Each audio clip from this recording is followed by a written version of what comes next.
அபுதாபியில் வெறும் 50 லட்சத்தில் வீடு. நானோ பிரைம் ப்ராப்பர்ட்டிஸ் அபுதாபி. விஜய் போய் எப்படி நிக்க போறாரு, அந்த விஜயினுடைய நண்பா நண்பிகளை இவர் எப்படி நிக்க போறாருங்கிறதெல்லாம் நம்ம நினைச்சு பாக்குறதுக்கு ஆச்சரியமா தான் இருக்கு. இப்ப வரைக்கும் பேசிட்டு இருக்காங்க. ஆனா விஜயும் கூப்பிட்டு பேசுறாரு, ரெண்டு பக்கமும் பேசி. இன்னைக்கு விஜயோட சந்திப்பு நடந்திருக்கு. ஆக்சுவலா அவங்க இது பிரகாரம் நாளைக்கு தான் சந்திக்கிறதாக செய்தி. ஆனா இன்னைக்கே விஜய் சந்திச்சிருக்காரு. விஜய் இந்த உடனே இமீடியட்டா வர சொல்லி விஜய் அவரு சந்திப்பு நடந்திருக்கு. இதற்கு பிறகு நைட் என்ன நடக்க போகுது, நாளைக்கு நடக்க போகுதுன்னு தெரியல. ஆனா இந்த நிமிடம் நம்ம பேசிட்டு இருக்க நேரத்துல விஜயோட சந்திப்பு நடந்திருக்கு. இல்ல அவருக்கு சரியான சாய்ஸ்னா திமுக தான். திமுக பக்கம் வந்தாருன்னா கண்ணியமாக இருப்பார். ஏன்னா அவருக்கான மரியாதையை கண்டிப்பா திமுக கொடுக்கும். அவருடைய அனுபவம் தெரியும், அவருடைய அரசியல் தெரியும். செங்கோட்டையனை நீக்கினதுக்கு பிறகு அதை எதிர்த்து ஒரு பெரும் கூட்டம் கட்சியிலிருந்து வெளியில போகும்னு பார்த்தாங்க. அது எடப்பாடி பழனிசாமி அந்த கட்சியை கட்டுக்கோப்பா வச்சுக்கிறனுங்கிறத ரொம்ப தெளிவா இருக்கு. ஆட்சியில் வர்றோம் வராம போறோம். அதிமுக என்னோடது. அதிமுக பொதுச்செயலாளர், நிரந்தர பொதுச்செயலாளர் நான் தான் அப்படிங்கிறத அசைக்கவே முடியாதுங்கிற தெளிவா இருக்கிற. அதை அந்த வேலைகளை செஞ்சுட்டு இருக்கிற. 50க்கும் மேற்பட்ட உலக நாடுகளில் 100 கோடிக்கும் அதிகமான ஆகாயம் தமிழ் பார்வையாளர்களுக்கு பேரன்பும் திருநன்றி. ஆகாயம் தமிழ் நண்பர்களுக்கு அன்பு வணக்கம். நம்முடன் மூத்த பத்திரிகையாளர் திரு சுபைர் அவர்கள் இணைந்திருக்கிறார். வணக்கம் சார். வணக்கம் சார். நம்ம செங்கோட்டையன் தாவேக பக்கம் போக போறாரு அப்படின்னு சொல்லி ஒரு தகவல் போயிட்டு இருக்கு. அது மட்டும் இல்லாம அவர் திமுக பக்கம் போக போறாரு அப்படின்ற ஒரு தகவலும் போயிட்டு இருக்கு. இந்த சமயத்துல இப்போ அவருடைய சில நடவடிக்கைகள் மிகப்பெரிய பேசுபொருளா மாறி இருக்கு. இன்னைக்கு நடக்கக்கூடிய விஷயங்கள் என்ன நடந்துட்டு இருக்கு சார்? இல்ல சமீப காலமா கொஞ்ச நாளைக்கு முன்னாடி வச்சுக்கலாம். அப்ப இருந்து இப்ப இன்னைக்கு நடந்த சம்பவத்து வரைக்கும் நம்ம ஒரு ரீகப் மாதிரி பார்த்தா தான் செங்கோட்டையன் என்ன செய்ய போறாருங்கிறது தெரியும். கொங்கு பகுதியில் ஒரு ஊர், அந்த ஊர் சரியா ஞாபகம் இல்லை. அங்க ஒரு விவசாய சங்க மாநாடு நிகழ்ச்சி நடக்குது. அதுக்கு எடப்பாடி பழனிசாமி கலந்துக்கிறாரு. அங்க ஜெயலலிதா போட்டோ வைக்கல அப்படின்னு தான் முதல்ல ஒரு பிரச்சனை கிளப்புறாரு. பிரச்சனைக்கு ஆரம்பிக்கிறது அங்கதான் பிரச்சனையை கிளப்புறாரு. அந்த படத்துல அம்மா போட்டோ வைக்கல அப்படின்னு நான் ஒரு முதல் முறையா ஒரு குரல் எழுப்புறாரு. அப்புறம் கொஞ்ச நாள் கழிச்சு என்ன பண்றாருன்னா, நான் ஹரித்துவார் போறேன் அப்படின்னாரு. ஹரித்துவார் போறவர் பட்டுன்னு டெல்லியில் இறங்கிட்டார். டெல்லியில இறங்கி பார்த்தீங்கன்னா அமித்ஷா அவர்களை பார்த்தாரு, நிர்மலா சீதாராமனை பார்த்தாரு. அது அப்போ ஒரு பெரிய பரபரப்பாக போச்சு. அதுக்கு பிறகு வந்துட்டார். அதுக்கு பிறகு வந்த பிறகுதான் அதிமுக பாஜக கூட்டணி உறுதியாகுது. இவர் டெல்லி போயிட்டு வந்ததுக்கு பிறகு இவர் மனம் திறந்து பேசுறேன்னு சொன்னதுக்கு பிறகுதான் அதிமுக பாஜக கூட்டணி உறுதியாகுது. அதுக்கு பிறகு மனம் திறந்து பேசுறேன் அப்படின்னு ஒரு பிரஸ் மீட் வச்சாரு. அதுல ஒன்றிணைக்கணும், ஒன்றிணைக்காம ஜெயிக்க முடியாது அப்படின்ற மாதிரி பேசினாரு. அதோட நின்று போயிடுச்சு. அதுக்கு பிறகு என்ன ஆகி போச்சுன்னா, அப்ப தேவர் குரு பூஜை நடந்துச்சு. தேவர் குரு பூஜையில பாத்தீங்கன்னா 3 பேர் ஒரே கார்ல போனாங்க. ஓபிஎஸும் கேஎஸும் செங்கோட்டையன் ஒரே கார்ல போனா அங்க டிடிவியை பாக்குறாங்க. அததான் பெருசா பஸ்டா என்ன பண்ணாங்கன்னா, அவர் கட்சியை விட்டு நீக்கப்பட்டார். எம்ஜிஆருக்கு முன்னாடி எம்ஜிஆரோடு திமுகவில் இருந்தவர். எம்ஜிஆர் திமுகவில் இருந்தப்ப இவரும் திமுகவில் இருந்தவர். எம்ஜிஆர் திமுக வெளியேறப்ப எம்ஜிஆரோட இவரும் திமுக வெளியே வந்தவர். எம்ஜிஆர் முதன்மையில் 1971 கட்சி ஆரம்பிக்கிறப்ப அந்த கட்சியில் இருந்தவர். தொடர்ந்து கோபிச்செட்டிப்பாளையம் அந்த பகுதிகளில் தொடர்ந்து 8 முறை சட்டமன்ற உறுப்பினர், அமைச்சர், அமைப்பு செயலாளர், தேர்தல் ஆலோசகர் அப்படின்னு கட்சியில பல பதவிகளில் இருந்தவர். ஜெயலலிதாவுடைய தீவிர விசுவாசி. 89 ரெண்டு பிளவா பிளவுபடுறப்ப இவர் ஜே அணியில் இருந்தவர். அப்படி தொடர்ச்சியாக இருந்த செங்கோட்டையனுக்கு அந்த அம்மா மறைவுக்கு பிறகு அங்க இவர் தான் முதலமைச்சராக இருக்கக்கூடிய அந்த அரிய வாய்ப்பு வந்தது. இவர் தயங்குறாரு, இந்த ஆட்சி ரன் பண்ண முடியுமான்னு யோசிக்கிறாரு. அதனால இவர் இவரை டிக் பண்ணாம எடப்பாடி பழனிசாமியை டிக் பண்ணிட்டாங்க. அவர் கல்வி அமைச்சராகவே தொடர்ந்து போனார். 2021 தேர்தலில் சீட் கொடுத்தாங்க, ஜெயிச்சார். 2021 ஜெயிச்சதுக்கு பிறகும் கூட இவர் கட்சியில பெருசா ஆக்டிவா இல்லாம ஒதுக்கிட்டே இருந்தாரு. அவரு ஒரு சீனியர் கட்சியில, எடப்பாடி பழனிசாமியை விட பல மடங்கு சீனியர். அப்படிங்கும்போது அந்த ஈகோ இருக்கு, இவரை தலைவரை ஏத்துக்கலாமா அப்படிங்கிற ஒரு ஈகோ போய்கிட்டே இருக்கிறப்ப தான் என்ன பண்ணாருன்னா, இப்போ அவரு இங்க சேர்றதுக்கான முயற்சிகள் போயிட்டு இருக்குங்க. அரசியல் புரசலாச்சு. அவர் கட்சியிலிருந்து நீக்கப்பட்டார்.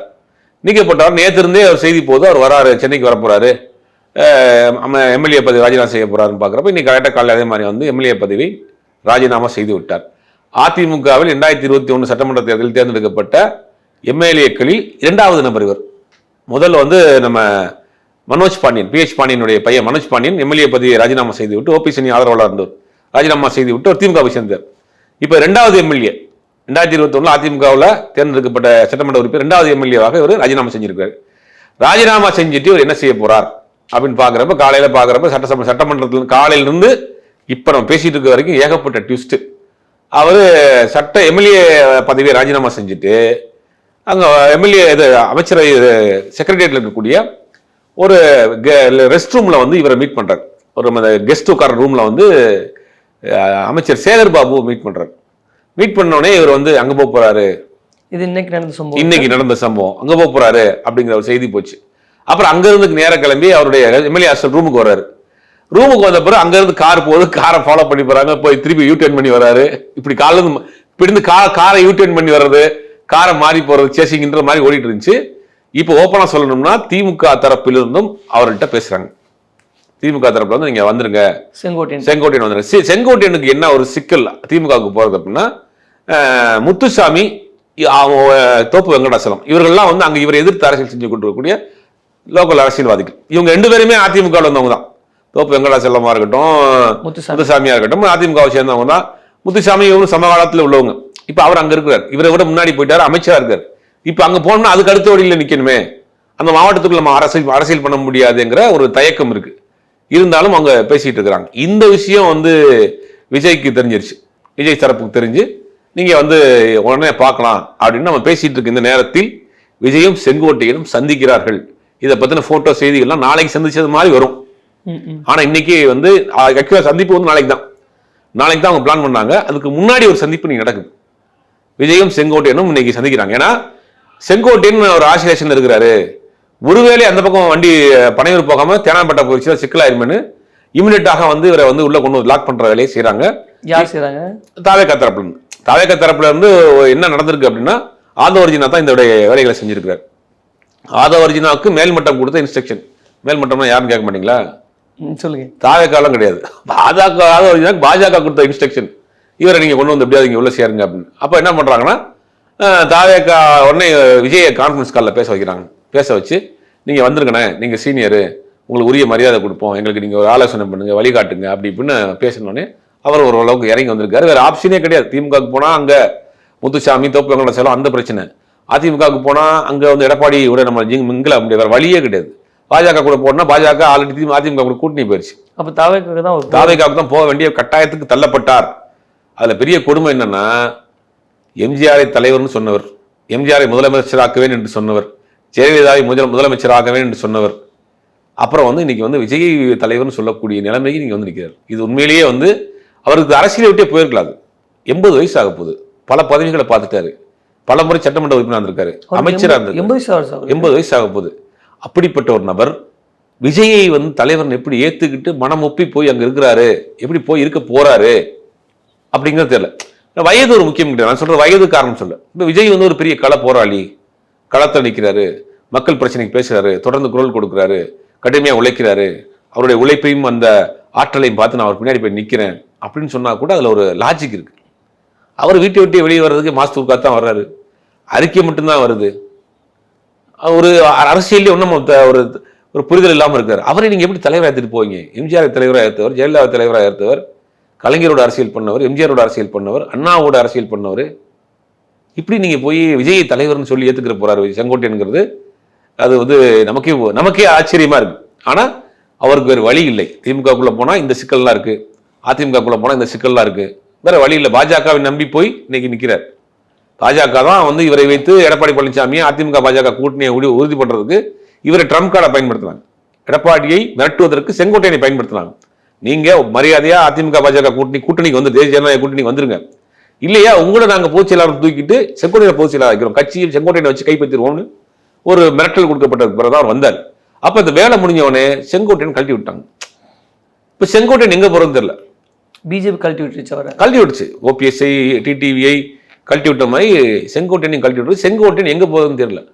திமுக போக முடியல, அதிமுக பாஜக கூட்ட வழியே இல்லாம அது பிஜேபியினுடைய ஒரு ஆப்ஷன் தான். நீங்க வந்து பாஜகவுக்கு போங்க, இல்லை தாவேகாவுக்கு போங்க அப்படின்னு பிஜேபி கொடுக்கக்கூடிய ஒரு ஆப்ஷன் தான். இப்போ பிஜேபியினுடைய ஆசீர்வாதத்தோடு, பிஜேபியினுடைய அனுமதியோடு தாவேகாவினுடைய இவன் இன்னைக்கு இணைய போறார். இணைய போயிட்டு அவருக்கு ஏதாவது பதவி கொடுப்பாங்கன்னு வச்சுங்களேன். இது என்னன்னா, அவர் இன்னைக்கு வரைக்கும் கூட ஒரு ஆஸ்லேஷன் இருந்ததா சொல்றாங்க. இன்னைக்கு காலையில் வரையும் கூட செங்கோட்டையன் ஒரு மதில் மேல் புனை மாதிரி தான் இருந்திருக்காரு. அந்த பக்கம் போலாமா, திமுக கூட்டணிக்கு போலாமா அப்படிங்கிற மாதிரி தான் அவங்களும், நீங்க வாங்க உங்களை ஒரு சீனியர் அதிக அரசியல்வாதி, உங்களுக்கு வேணுங்கிற மரியாதை செய்யறோங்கிற மாதிரி அவங்களும் சொல்லியிருக்காங்க போல. எனக்கு அப்படி போனா கூட நாகரிகமாக இருந்திருக்கும். ஏன்னா அவர் வந்து திமுக இருந்தவர் தான். திமுகவுக்கு ஒரு புதுசு கிடையாது. எம்ஜிஆர் திமுக இருக்கப்ப இவர் திமுக இருந்தவர் தான், ஒரு சீனியர் நிர்வாகிகள். ஆல்ரெடி அங்கே திமுக 10 பேருக்கு மேலே இன்னைக்கு அமைச்சராக இருக்கவங்க அதிமுக சேர்ந்தவங்க நமக்கு தெரியும். அப்படிங்கும்போது அங்கே போனால் கூட ஓரளவுக்கு கண்ணியமாக மரியாதையாக இருக்கும். விஜய் எப்போ எப்படி நிற்க போறாரு, அந்த விஜயினுடைய நண்பா நண்பிகளை இவர் எப்படி மேய்க்க போறாருங்கிறதெல்லாம் நம்ம நினைச்சு பார்க்கறதுக்கு ஆச்சரியமா தான் இருக்கு. சார் இப்போ பெரும்பாலும் என்ன சொல்றாங்க அப்படின்னு பார்த்தீங்கன்னா, அவர் வந்து தாவேக பக்கம் போக மாட்டாரு. என்ன காரணம்னா, எம்ஜிஆரோட அரசியல் பண்ண அவருக்கு வந்து யாரோடய நம்ம அரசியல் நம்ம சேர்ந்தோம்னா நமக்கு வந்து லாபம் இருக்கும் அப்படின்னு அவர் வந்து புரிஞ்சு பண்ணக்கூடிய ஆளு. அப்படிங்கும்போது அவர் திமுக பக்கம் போகிறதுக்கான வாய்ப்புகள் தான் அதிகமா இருக்கு அப்படின்னு சொல்றாங்க. இல்ல, திமுக பக்கம் போறதுக்கு வாய்ப்புகள் அதிகம் இருக்கு, முயற்சியும் பண்றாங்க. ஆனா கடைசி நிமிடம் அங்க அவருக்கு லோக்கல் பாலிடிக்ஸ் சிக்கல் இருக்கு. முத்துசாமி ஒரு சிக்கலா இருக்காரு. சிக்கல்னா ஒரே சமுதாயம், அதே ஏரியாவில் அரசியல் பண்றாங்க ரெண்டு பேருக்கு ஈக்குவலான ஒரு சீனியாரிட்டி, அந்த சிக்கல் இருக்கு. ஆனா இப்ப வரைக்கும் பேசிட்டு இருக்காங்க. ஆனா விஜயும் கூப்பிட்டு பேசுறாரு, ரெண்டு பக்கமும் பேசி. இன்னைக்கு விஜயோட சந்திப்பு நடந்திருக்கு. ஆக்சுவலா அவங்க இது பிரகாரம் நாளைக்கு தான் சந்திக்கிறதாக செய்தி. ஆனா இன்னைக்கே விஜய் சந்திச்சிருக்காரு. விஜய் இந்த உடனே இமீடியட்டா வர சொல்லி விஜய் அவரும் சந்திப்பு நடந்திருக்கு. இதற்கு பிறகு நைட் என்ன நடக்க போகுது, நாளைக்கு என்ன நடக்க போகுதுன்னு தெரியல. ஆனா இந்த நிமிடம் நம்ம பேசிட்டு இருக்க நேரத்துல விஜயோட சந்திப்பு நடந்திருக்கு. இந்த சந்திப்பு அப்படி தொடர்ந்து போகுமா, இல்ல நைட்டுக்குள்ள வேற ஏதாவது முடிவுகள் மாறி அவர் திமுக பக்கம் போறதுக்கு வாய்ப்பு இருக்கா அப்படிங்கிறது காலையில தான் தெரியும். ஆனா நிமிடத்துக்கு நிமிடம் அவருடைய அரசியல் வந்து மாறுவதற்கான வாய்ப்பு இருக்கு சார். அதே போல அதிமுகவிலிருந்து வரக்கூடிய முக்கிய நபர்களுக்கு வந்து திமுக என்ன மாதிரியான பதவிகளை கொடுத்து அழகு பார்த்தது அப்படின்னு தெரியும். அப்படிங்கும்போது நிகழ்கால சாட்சியமா வந்து இப்போ நம்ம சேகர் பாபா இருக்கட்டும், நீங்க சொல்ற மாதிரி முத்துசாமியா இருக்கட்டும், பல பேருக்கு வந்து நல்ல பொறுப்பும் நல்ல பதவியும் கொடுத்துருக்காங்க. அப்படிங்கும்போது செங்கோட்டையன் அது ஆப்ஷனலா தானே பார்ப்பார், திமுக பக்கம் போயிடும் அப்படின்னு தானே பார்ப்பாரு. இல்ல, அவருக்கு சரியான சாய்ஸ்னா திமுக தான். திமுக பக்கம் வந்தாருன்னா கண்ணியமாக இருப்பார். ஏன்னா அவருக்கான மரியாதையை கண்டிப்பா திமுக கொடுக்கும். அவருடைய அனுபவம் தெரியும், அவருடைய அரசியல் தெரியும்.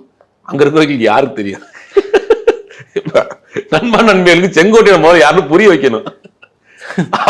யாருக்கு செங்கோட்டையன் யாரோ புதுசா வந்திருக்காருப்பா கட்சியில ஒருத்தர் அப்படின்டா. அவரு தம்பி நான் செங்கோட்டையன் 8 முறை எம்எல்ஏ வந்திருக்கேன். அப்படியா, தளபதி படத்தை எத்தனை முறை பார்த்திருக்கேன் கேட்டா, செங்கோட்டையனுக்கு என்ன தெரியும், கிள்ளி படத்துல எத்தனை முறை பார்த்திருக்கேன்னு கேட்டான்னா செங்கோட்டையனுடைய அரசியல் அனுபவம் என்ன, துப்பாக்கி படத்துல வசதி என்னது, ஜனநாயகன் அப்டேட் தெரியுமா உனக்கு அப்படின்னு கேட்டாருன்னா செங்கோட்டையன் என்ன செய்வார்? தம்பி எனக்கு ஜனநாயக ரீதியா இருக்கு, தேர்தலை சந்திக்க தெரியும் தம்பி, ஜனநாயகன் படத்தை அப்படிதான் தெரியாது, நீ அப்புறம் எது கட்சியை சேர்ந்து அவன் கேட்டான்னா என்ன செய்ய போறாரு? உண்மையிலே பரிதாபத்திற்குரிய நிலைமைக்கு போக போறாரு செங்கோட்டையன். இவங்கள்ட்ட போய் எப்படி சமாளிக்க போறாருங்கிறதும் தெரியல. அப்படி ஒரு முடிவு எடுத்தாருன்னா கடைசி காலத்துல அவர் ஒரு தவறான முடிவு எடுத்திருக்கிறதா தான் நான் பாக்குறேன். ஏன்னா ஒரு அனுபவம் வாய்ந்த ஒரு திமுக நீங்க போனீங்கன்னா திமுக இருக்கக்கூடிய ஒரு கடைக்கோடி உறுப்பினர் தொண்டனுக்கு கூட தெரியும் செங்கோட்டையன் யாரும் தெரியும், செங்கோட்டையன் பின்புலம் என்ன தெரியும், அவர் அரசியல் தெரியும். ஆனா அங்க போய் அவர் என்ன பாடுபட போறாங்கிறது தான் பெரிய கேள்விக்குறியா இருக்கு. சார் அதே போல செங்கோட்டையன் வந்து நம்ம எடப்பாடி பழனிசாமி அவர்களை எதிர்த்துட்டு அவருக்கு அடுத்து என்ன அரசியல் பண்றது அப்படின்னு தெரியாத அளவுக்கு சுத்திட்டு இருக்காரு, அல்லாடிட்டு இருக்காரு அப்படின்னு சொல்லலாம். அப்படிங்கும்போது அதை உள்ள இருந்து பாக்குற மத்தவங்களுக்கு வந்து இனிமேல் செங்கோட்டையன் போல் அது மாதிரியான விஷயம் நம்ம பண்ணிடக்கூடாது அப்படின்ற ஒரு பாடமாகும்ல. இல்ல, செங்கோட்டையன் ரொம்ப தெளிவா நம்ம எடப்பாடி பழனிசாமி அவ்வளவு அண்டர்ஸ்டாண்ட் பண்ணவே கூடாது. கட்சி கண்ட்ரோல்ல வச்சிருக்காரு. செங்கோட்டையனை நீக்கினதுக்கு பிறகு அதை எதிர்த்து ஒரு பெரும் கூட்டம் கட்சியிலிருந்து வெளியில போகும்னு பார்த்தாங்க, நடக்கல. இப்ப வைகோ திமுக விட்டு போனாரு. வைகோ திமுக விட்டு வெளியில போறப்ப பல மாவட்ட செயலாளர்கள் வைகோ பக்கம் போயிட்டாங்க, பல முக்கிய நிர்வாகிகள் வைகோ பக்கம் போயிட்டாங்க. அந்த கட்சி பெரிய அளவுல ஒரு கலக்கத்தை உண்டு பண்ணிருச்சு. அது மாதிரி தமிழ் மாநில காங்கிரஸ் கட்சியில மூப்பனார் இருக்கிறாரு. காங்கிரஸ் அதிமுக கூட்டணி வேணான்னு சொல்லிட்டு அவர் தனியாக ஒரு இயக்கம் ஆரம்பிக்கிறார் தமிழ் மாநில காங்கிரஸ். அந்த தமிழ் மாநில காங்கிரஸ்ல ஒட்டுமொத்த காங்கிரஸ் அங்க போயிடுச்சு. 96 தேர்தலில் பெரிய வெற்றி. அப்படி ஒவ்வொரு கட்சியிலிருந்து ஒரு ஆளுமை வெளியில போறப்ப ஒரு பெரிய கூட்டம் போகணும் இல்லையா? இவர் யாருமே போல, ஒரே ஒரு எம்எல்ஏ மட்டும், பண்ணாரின்னு ஒரு எம்எல்ஏ மட்டும் அவருக்கு ஆதரவாளர் இருந்தார். அவர் அப்படி பேக்கடிச்சிட்டார். குறைந்தபட்சம் அவர் சார்ந்த சட்டமன்ற தொகுதியில் உள்ள ஒரு பொதுச் செயலாளரோ, ஒன்றிய செயலாளரோ, ஒரு மாவட்ட செயலாளரோ இவருடைய நீக்குதலுக்கு எதிர்த்து யாரும் குரல் கொடுக்கலையே. இப்போ அதை பார்க்குறப்ப எடப்பாடி பழனிசாமி கட்சியை தன் கட்டுப்பாட்டில் வச்சிருக்காரு. செங்கோட்டையன் நீக்கப்பட்டதுக்கு பிறகு குறிப்பா கொங்கு பகுதியில் இருக்கக்கூடிய அத்தனை நிர்வாகிகளுக்கும் தொடர்பு கொண்டிருக்காரு.